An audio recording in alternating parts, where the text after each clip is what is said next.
Instrumentation and unit testing for dynamic modules is similar to how you would test library modules. So let's add an instrumentation test for second activity to assure that the button is visible. First, let's ensure that we are using 4.0 for our Android Gradle plugin and include some dependencies for our instrumentation test.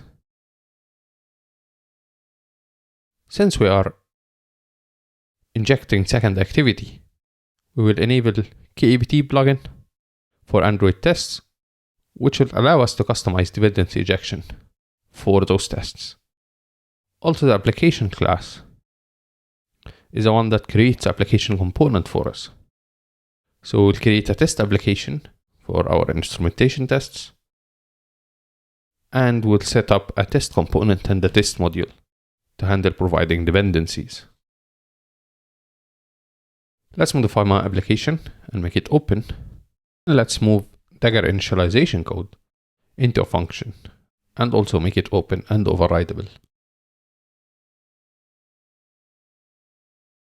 In our test application class, we will inherit from my application and override build application component to provide test component in a self-application component.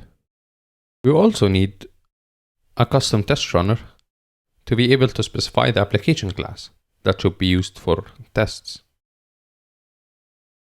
This custom runner inherits from Android JUnit runner and overrides a call for new application to provide the qualified name for our application class. That means it includes a package name. We'll pass the runner's qualified name in the Gradle configuration for the Android Gradle plugin to pick it up when running instrumentation tests for this module. Now we are ready to write and run our tests. We'll create a new test using the activity test rule to specify which activity to launch, and we'll have one test case which uses espresso to check the visibility of the finish activity button. Sadly, there is an issue running instrumentation tests for dynamic modules from Android Studio.